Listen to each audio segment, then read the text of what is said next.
Chapter 13, Education and Religion. In this chapter, we will discuss sociological perspectives on education, schools used as formal organizations, Durkheim and the sociological approach to religion, world religions, perspectives on religion, components of religion, religious organization, and social policy and education as far as charter schools.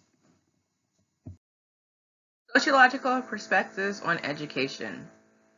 In the past few decades, increasing numbers of our population have entered the education system as far as higher education goals, and that has to do with the socialization of people, and the demands are from family, government, and the economy.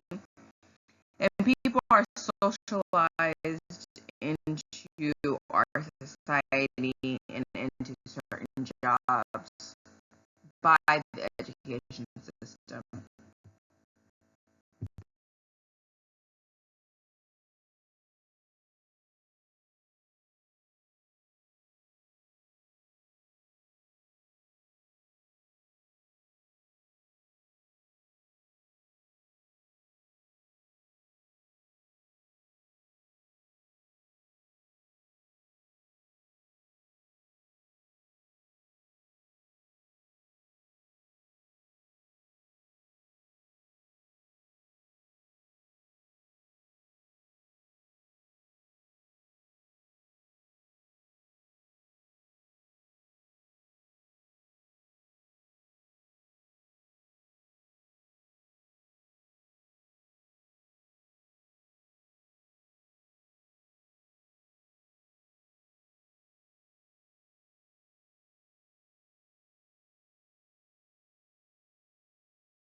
Figure 13.1 is for current higher education graduation rates as far as a bachelor's degree goes in several countries. And for the US, we were at 56% as of 2013.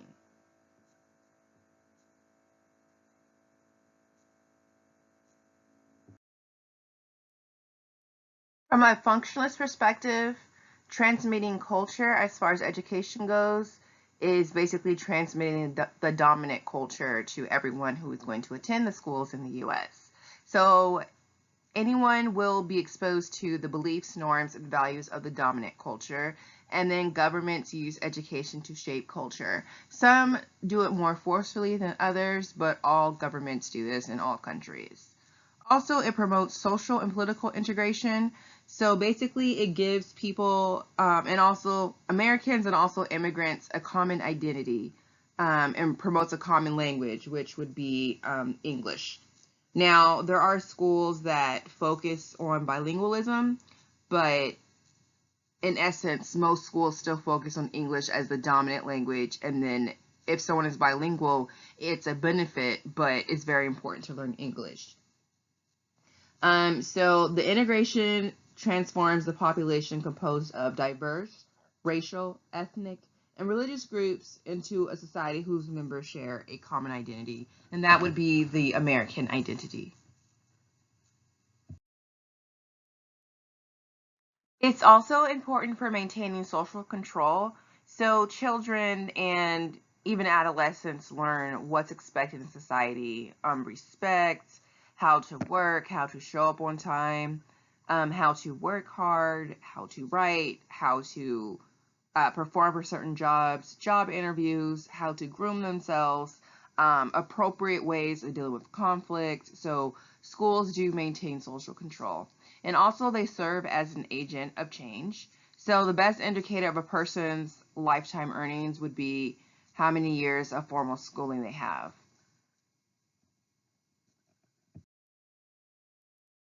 Figure 13-2 deals with lifetime earnings by race, gender, and degree level. This is also on page 302 of your textbook if you want a larger view of this. But up top we have Hispanics, then we have whites, blacks, and then Asian Americans. And then it divides it up between males and females. So, and then also by the level of education they have attained as far as degrees go. So you can see how much people actually earn compared to other groups.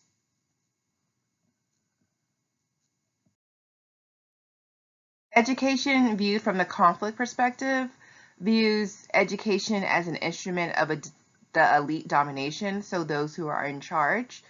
It also socializes students into values dictated by the powerful, the ones who are in charge, because they're in charge of which books get published, they're in charge of which publishing houses are able to publish books, they're in charge of the information that is put into textbooks.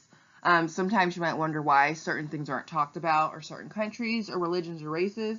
That's because it doesn't serve the dominant purpose, so it's not going to be placed into the textbooks that are used in schools. And you might also hear that people are basically becoming robots, like we're promoting a bunch of students to not think for themselves, to follow certain roles, which is true in some ways. College is more so where people learn to think independently if they haven't learned that skill already before they enter college. But the conflict perspective sees education as stifling individualism, so that way they could have a bunch of workers instead of people that form businesses. The conflict perspective continued. So we have hidden curriculum, and the conflict perspective basically says that these are standards of behavior that are taught to children in schools subtly, but not overtly. So basically having students raise their hands before they go to the bathroom, raise their hands before they speak, asking permission for things, saying please and thank you, saying Mr. or Mrs., standing up as far as a Pledge of Allegiance goes. So different things like that children are taught to do, and they're socialized in that way. And then credentialism talks about the increase and the lowest level of education needed to enter a field. So before, people just needed a high school diploma in order to enter the workforce, and they could just work their way up. But a lot of times now, people need to get certifications or licenses or various degrees, especially if they want to make more money. Continuing with the conflict perspective, so we have this bestowal of status, and that basically says that students will be stratified. So they're going to be placed in rankings as far as education goes.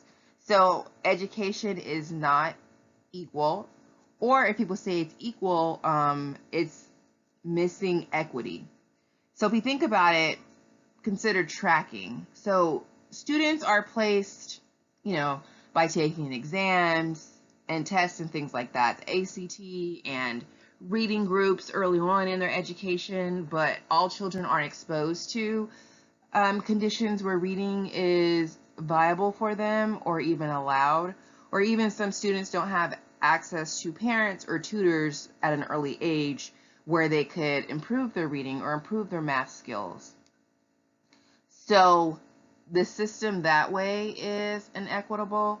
And then also correspondence principle. So children that are from working class families or families with lower socioeconomic status are placed into schools without many resources. And in those schools, they're taught to basically follow. And the teachers there supervise them a lot. So that way the students sort of think that's normal. And so they get in a job and they're expected to be supervised. They don't really know how to think for themselves, as we mentioned in the previous slide. But students that are from affluent families or families with a higher socioeconomic status, they have more access to the tutors at a young age and more access to traveling the world and anything they might need where they might be lacking educationally. And they're also put into schools that focus on leadership and that put them on track to going to the right colleges to get them into the right career fields. Figure 13-3 displays the cost of tuition, room, and board from 1963 to 2013. So this shows that the cost of education has increased exponentially and it is continuing to rise. As you see, four-year colleges have risen 182% as far as private colleges. For public colleges, it's risen 150% in cost, and community college has risen 89%. So that's why it's difficult for people to obtain degrees, to pay for their education, and that's why people are swimming in student loan debt. From a feminist perspective, sexism is seen in many facets of education. There's stereotypes in books. Women have pressure to have children and participate in traditionally women's jobs, such as being a banker, being a nurse, being a teacher, and there's unequal funding for athletics, and there's a bias in employment of teachers, especially when it comes to teachers or professors in colleges. The higher status professor positions are usually filled by men because they get higher salaries. So think of administrators. And in the past, education was available to men, and women had to wait at least 200 years later. And then also when women started going to school, they had to iron men's clothes, serve them at lunch, clean their rooms. So, and we know when it comes to STEM, science, technology, education, and mathematics, women are in those positions much less than men. But however, now women are continuing to graduate and they obtain the most degrees. Right now, Black women are leading when it comes to graduation, and women play a significant role when it comes to education now. Education viewed from the interactionist approach deals with labeling. And labeling is where students are labeled or viewed or treated in a certain way by teachers or professors, and that student starts to fulfill that role. So if it's negative, then the student takes on those negative behaviors. They might display it like not doing as well in school, not doing their homework, And if teachers label them in a positive way and treat them better, then the student will feel more intelligent or more able to do things. So it's very important that the teachers are nice to students. So young students that have to deal with a teacher that's biased or racist against them, that really plays a detrimental role in the way they deal with their education.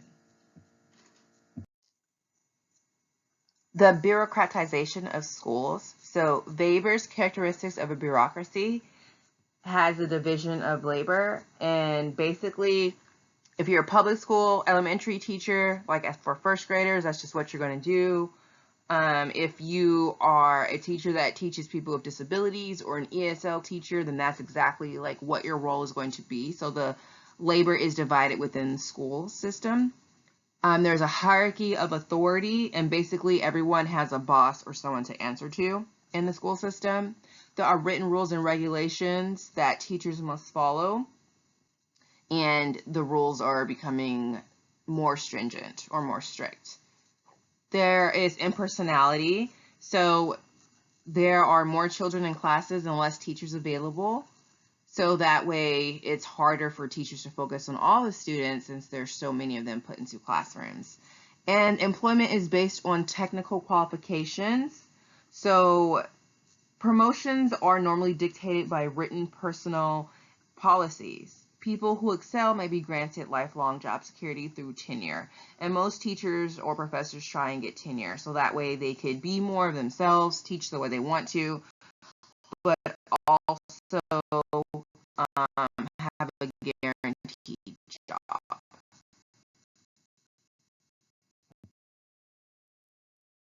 Figure 13-4 shows the average salary for teachers across the United States. So you can take a look at that. And this goes for 2015.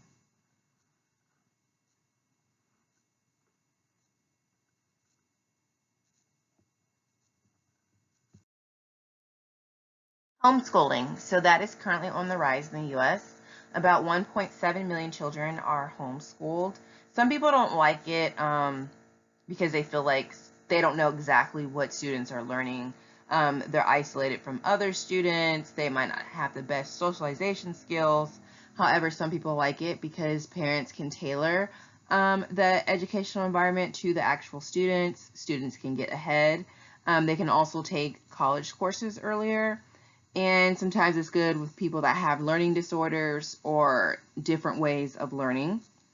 However, technically it is a quality control issue because it's not the same as far as regulations go for every state in the U.S. So homeschooling is legal in all of the U.S. However, 12 states don't require notification, and 14 only require that the schools are notified.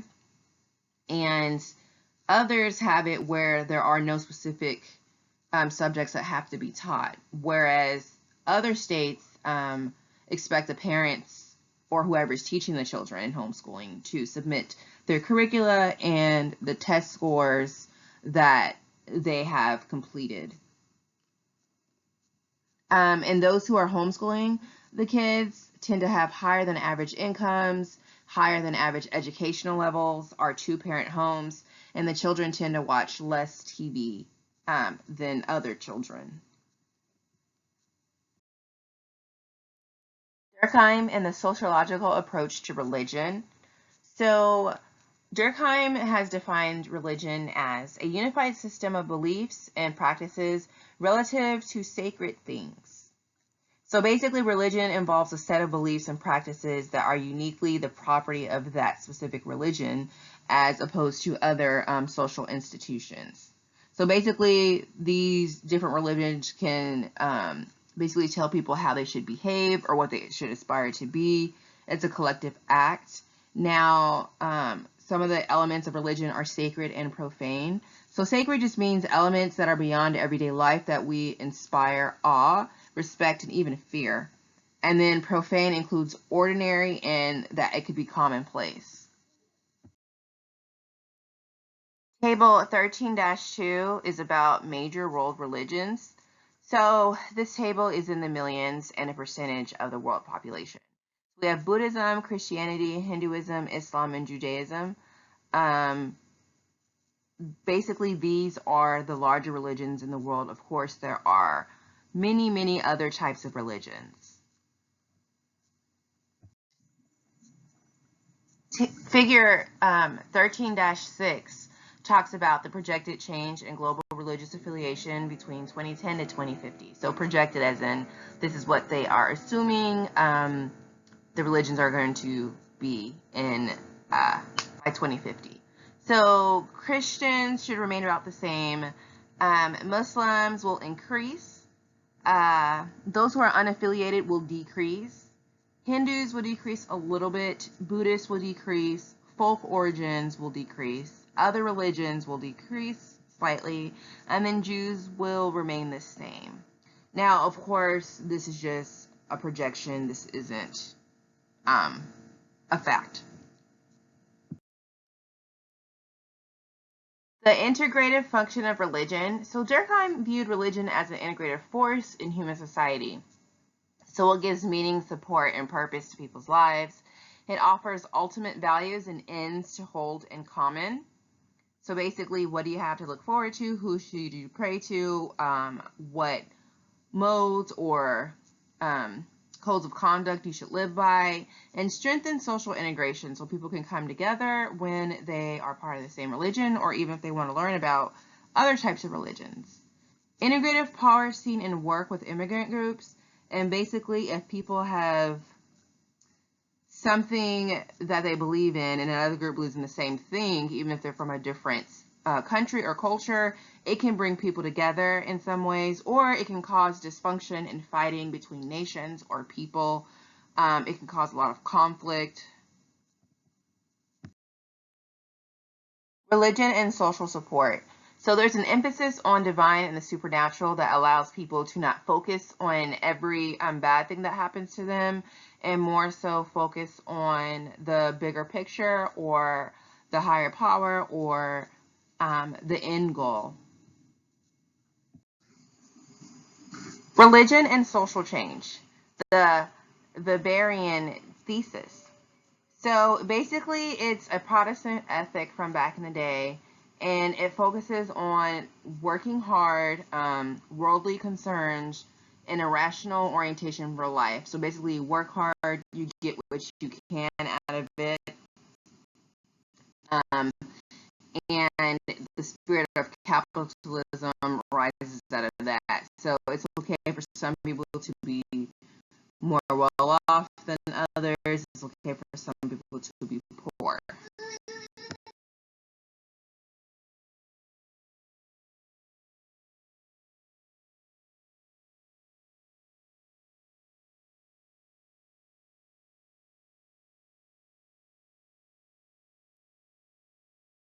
Liberation theory.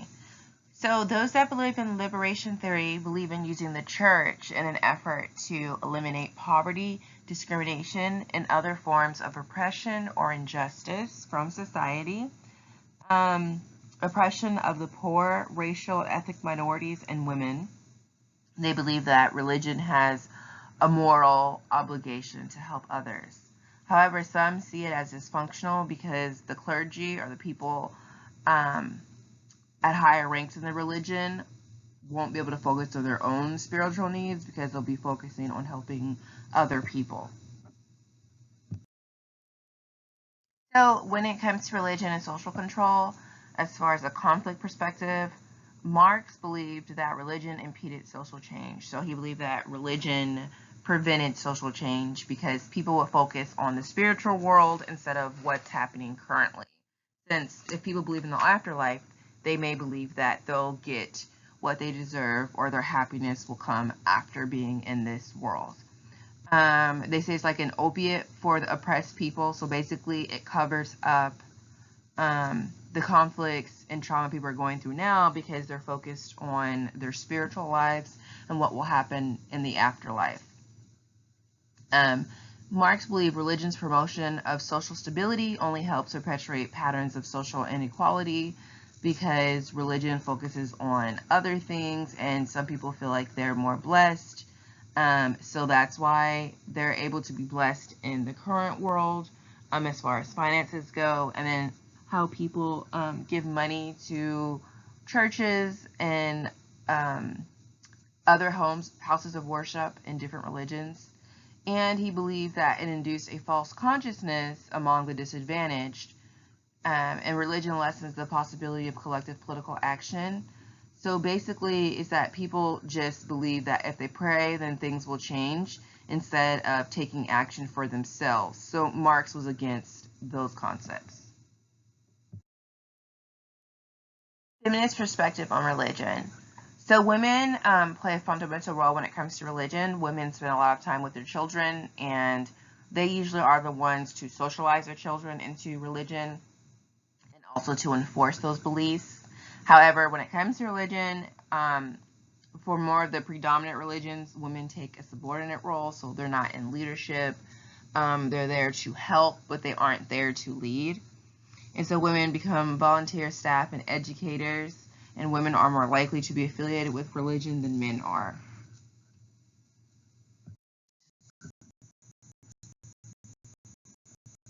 Components of religion. All religions have certain elements in common, which would be beliefs, rituals, and experience. Religious beliefs are statements for the members of a particular religion to adhere to. Fundamentalism emphasizes doctrinal conformity and literal interpretation of sacred texts. These can be found worldwide. And then spirituality is not as strong in industrialized nations as in developing nations. The U.S. is an exception to this. Religious rituals are practices required or expected of members of a faith. So some are elaborate, some would be more complicated or take more effort. And in recent decades, participation in religious rituals has tended to hold steady or decline in most countries. So people are basically stepping away from the rituals. They might be becoming more spiritual, but some people are leaving religion as a whole. A religious experience is a feeling or perception of being in direct contact of a higher power, and people will become overwhelmed with the emotion. Religious organization. So ecclesia would be a religious organization basically stating that most members of the society or of a country or even of a city believe in a certain religion. The U.S. isn't like that, but some countries such as Saudi Arabia believes in Islam and Buddhism in Thailand. Denominations would be a large organized religion not officially linked with state or government. So there will be different denominations of Catholicism and also in the Christian faith. Sects are relatively small religious groups that have broken away from other religious organizations in order to form their new type of religion. So people might say that their religion or their group is like the truth, and everyone else is following something that's close to the truth, but it's not exactly the truth. And these groups are fundamentally at odds with society because it's not part of the mainstream, but they don't seek to become national religions. They're just another religion amongst other religions in a country. An established sect is like an outgrowth of a sect that remains isolated and wants to remain isolated. So that would be Jehovah's Witnesses, the Amish, and Seventh-day Adventists, among other groups. New religious movements or cults are small, secretive religious groups that represent either a new religion or a change of an existing faith. So they're small, people don't respect them as much, and they may be transformed over time.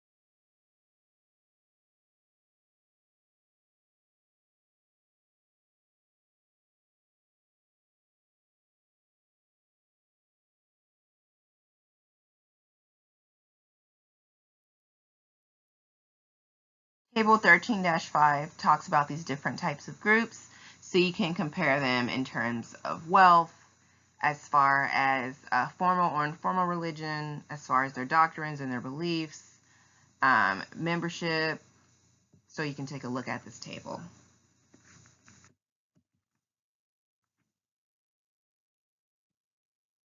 This table is also on page 321.